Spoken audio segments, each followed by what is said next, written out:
നമസ്കാരം. Icons of ഇന്ത്യയുടെ പുതിയൊരു എപ്പിസോഡിലേക്ക് നിങ്ങൾക്ക് ഏവർക്കും സ്വാഗതം. ഇന്ന് ഞാൻ നിങ്ങൾക്ക് പരിചയപ്പെടുത്താൻ പോകുന്ന രണ്ട് വ്യക്തികൾ എന്ന് പറയുന്നത് നാടൻ ഫുഡ് സ്റ്റഫിംഗ് ഇൻഡസ്ട്രീസിന്റെ MD-മാരായ ശ്രീ സുനീർ ആൻഡ് മിസ്റ്റർ സാഗർ.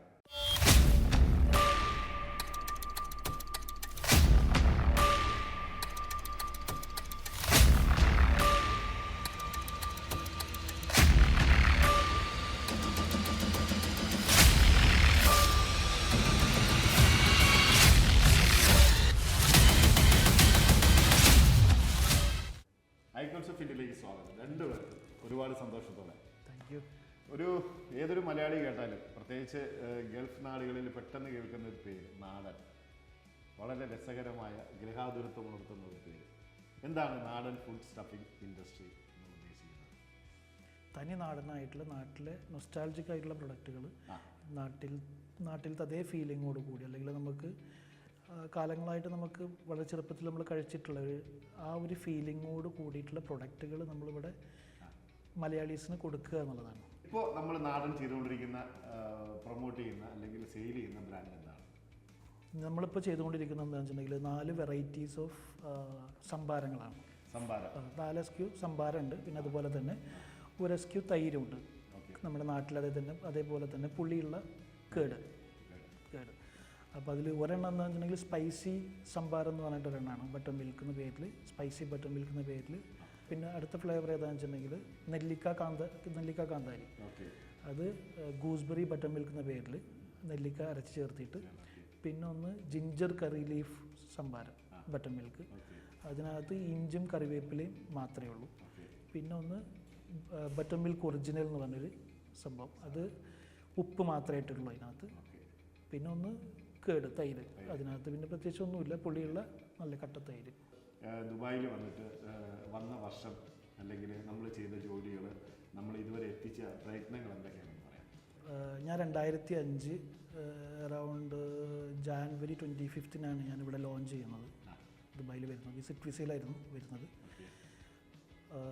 കുറച്ച് സ്ട്രഗിൾ ചെയ്തിട്ടാണെങ്കിലും ഒരു ജോലിക്ക് കയറിയായിരുന്നു. വിസിറ്റിൽ തന്നെ ഞാൻ ആ സമയത്ത് ഗ്ലോബൽ വില്ലേജ് സ്റ്റാർട്ട് ചെയ്ത സമയമായിരുന്നു. അപ്പോൾ ആ സമയത്ത് എൻ്റെ ഒരു കസിൻ ബ്രദർ അവിടെ അത് നടത്തുന്നുണ്ട്. അപ്പോൾ അവൻ്റെ കൂടെ ഹെൽപ്പിങ്ങിനായിട്ട് ഷോപ്പിൽ കൗണ്ടർ സൈഡിൽ ഞാൻ ചെന്ന് നിന്നിരുന്നു. ആ ഗ്ലോബൽ വില്ലേജ് കഴിഞ്ഞപ്പോൾ പിന്നെ ഒന്നുമില്ല, പണി കഴിഞ്ഞു.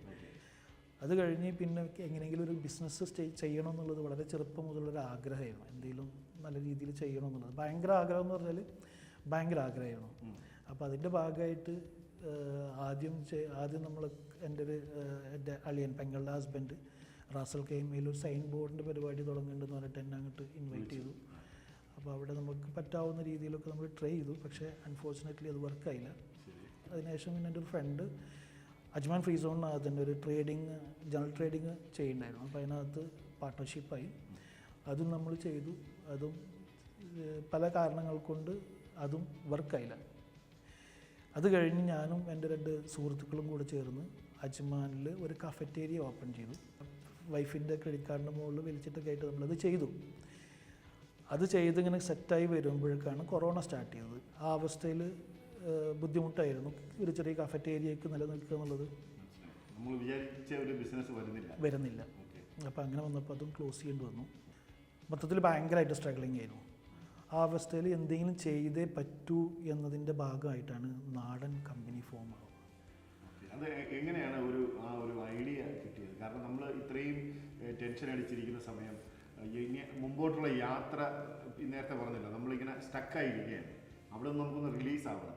ഇപ്പോൾ ഇതൊക്കെ ഉൾവിളി എന്നൊക്കെ പറയുന്ന സംഭവം, ദൈവാനുഗ്രഹമൊക്കെ എന്ന് പറയുന്ന സംഭവം, അങ്ങനെയൊക്കെ വരുമ്പോഴാണല്ലോ നമുക്ക് ഈ തോന്നുന്നത് നമുക്കിനി അടുത്ത ഒരു സ്റ്റെപ്പ് ദൈവം തരുന്നൊരു കൈത്താനാണ്, അല്ലേ? തീർച്ചയായും. അപ്പോൾ അങ്ങനെ ഒരു ചിന്ത വന്നത് എങ്ങനെയാണ്?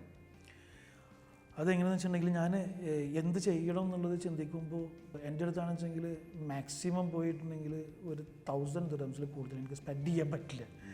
അപ്പോൾ അതിൻ്റെ ഉള്ളിൽ എനിക്കിത് ട്രൈ ചെയ്യാൻ വേണം. എന്ത് ചെയ്യും എന്നുള്ളത് ചിന്തിക്കുന്നതിലിടക്കാണ് ഇങ്ങനെ ഒരു ഐഡിയ തോന്നിയത്. അതിൻ്റെ റീസൺ എന്താണെന്ന് വെച്ചിട്ടുണ്ടെങ്കിൽ എനിക്ക് തൈര് ഭയങ്കര ഇഷ്ടമാണ്.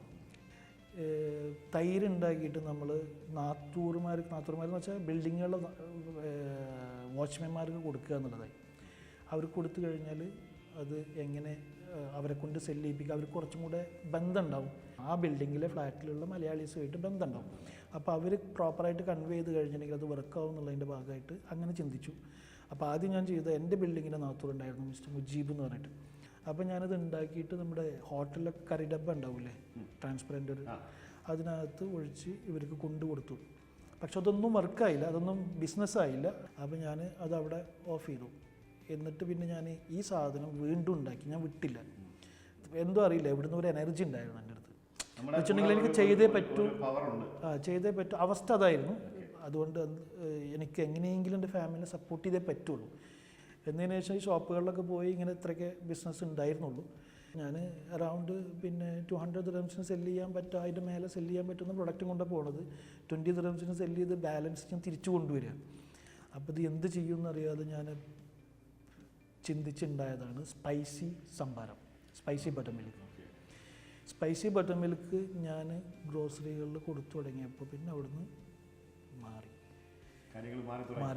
മാറി തുടങ്ങി. പിന്നെ എന്താ പറയുക, ഞാൻ തന്നെ പ്രൊഡക്റ്റ് അതായത് റോ മെറ്റീരിയൽസ് പർച്ചേസ് ചെയ്യുന്നു, ബോട്ടിൽസ് പർച്ചേസ് ചെയ്യുന്നു, എല്ലാ സാധനങ്ങളും ക്ലീൻ ചെയ്യുന്നു, പിന്നെ എല്ലാം വൺ മാൻ ഷോ ആയിരുന്നു. അറൗണ്ട് പെർ ഡേ 750 ദിർഹംസിൻ്റെ ബിസിനസ് ഞാൻ പെർ ഡേ ചെയ്യുമായിരുന്നു. ഒരുപാട് സ്ട്രഗ്ലിങ് അതിൻ്റെ മിഡിൽ ഉണ്ടെങ്കിലും എനിക്ക് തോന്നുന്നു അപ്പോഴും ഈ വർക്ക് നിർത്തി വെച്ചു ഇല്ലല്ലോ, നമ്മുടെ പ്രോഡക്റ്റ് അപ്പോഴും സ്റ്റിൽ ഈ കമ്പനി.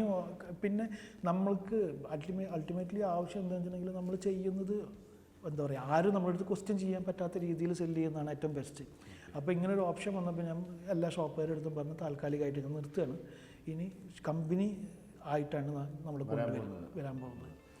ഇതിനകത്ത് ഏറ്റവും രസം എന്ന് പറഞ്ഞിട്ടുണ്ടെങ്കിൽ ഇതിനകത്ത് ക്യാപിറ്റൽ 500 ദിർഹംസാണ്. 2021 സ്റ്റാർട്ട് ചെയ്തു.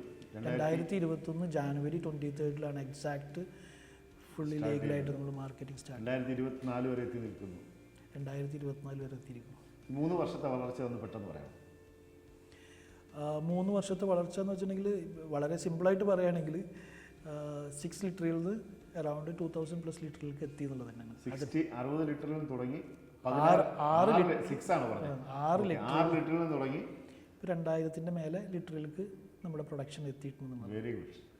സമീർ, സുനീർ, സാഗർ, സുഹേൽ പെങ്ങളാണ്. ഷംന. ഷംനാൻ്റെ ഹസ്ബൻഡ് ഷറഫ് അലിയാണ്. ഇവിടെ തന്നെയാണ്. ഇവിടെ തന്നെ, അവിടെ റാസൽ ഗൈമയിലാണ്. ഓക്കെ. അപ്പം ഞാൻ ഈ പ്രോഡക്റ്റ് ഉപയോഗിച്ച ഒരാളാണ്. ഞാൻ ഇത് കുടിച്ച് കഴിഞ്ഞപ്പോൾ എനിക്ക് തോന്നി ഇതിനകത്തൊരു ഇതെന്താ പറയുന്നത്, നമ്മുടെ ഗ്യാസ് കാർബണേറ്റഡ് ആണെന്ന് തോന്നുന്നു. കാർബണേറ്റഡ് ആണ് തീർച്ചയായിട്ടും അല്ല. ഇത് ലോക്കലി അവൈലബിൾ ആവുന്ന വെജിറ്റബിൾസ് നമ്മൾ പർച്ചേസ് ചെയ്യുന്നു. പിന്നെ അതുപോലെ തന്നെ ഇവിടുത്തെ ലോക്കലി അവൈലബിൾ ആവുന്ന പാലുമാണ് നമ്മൾ പർച്ചേസ് ചെയ്യുന്നത്. എന്നതിന് ശേഷം ഇതിനെ ഈ വെജിറ്റബിൾസിനെ നമ്മൾ ബ്ലെൻഡ് ചെയ്ത് ക്രീം പേസ്റ്റ് ആക്കിയതിന് ശേഷം ഇതിനകത്ത് മിക്സ് ചെയ്യണം. എന്നിട്ട് ഇതിനെ ലോക്ക് ചെയ്യുന്ന എയർ ടൈറ്റായിട്ട് ലോക്ക് ചെയ്യുന്നതാണ്. അപ്പോൾ എന്ത് സംഭവം വെച്ചിട്ടുണ്ടെങ്കിൽ എന്താണ് ഇതിനകത്ത് ഗ്യാസ് ഫോം ആവും. ഒന്ന് പ്രിസർവേറ്റീവ്സ് ഇല്ലാത്ത തൈരാണ് ഇതിനകത്തുള്ളത്, പുള്ളിയുള്ള തൈര്. പിന്നെ എയർ ടൈറ്റഡ് ആണ്. നാടൻ നമ്മൾ കമ്പനിയായിട്ട് എത്തിക്കഴിയുമ്പോഴേ എനിക്ക് തോന്നുന്നു വെറുതെ ഒരു പ്രോഡക്റ്റ് നമുക്ക് മാർക്കറ്റിൽ കൊണ്ട് കൊടുക്കാൻ പറ്റില്ല. ഓൾറെഡി ഇപ്പോൾ നമുക്ക് കുറച്ച് കസ്റ്റമേഴ്സ് സാറിൻ്റെ കെയർ ഓഫിൽ ഉണ്ടായിരുന്നു. പിന്നെ നമ്മുടെ ടാസ്ക് എന്ന് പറയുന്നത് പുതിയ ഔട്ട്ലെറ്റുകൾ കണ്ടുപിടിക്കുക, പുതിയ എന്താ പറയുന്ന പുതിയ ഓഫേഴ്സ് കൊടുക്കുക, അല്ലെങ്കിൽ ഈ പ്രോഡക്റ്റ് കസ്റ്റമറിലേക്ക് എത്തിക്കുക.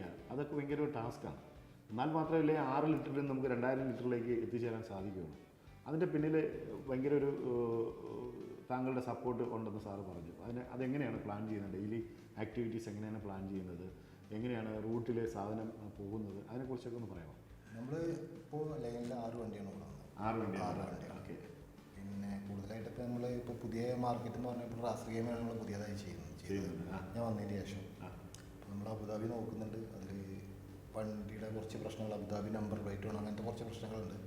ഓക്കെ, ഇൻഷാല്ലാ ഇപ്പോൾ ലൈസൻസ് ഒക്കെ ശരിയായിട്ട് നമ്മൾ അബുദാബി സ്റ്റാർട്ട് ചെയ്യാനുള്ള പരിപാടിയുണ്ട്. വലിയൊരു മാർക്കറ്റിലേക്ക് UAE മൊത്തം ചെയ്യാന്നുള്ള എല്ലാ എമിറേറ്റ്സും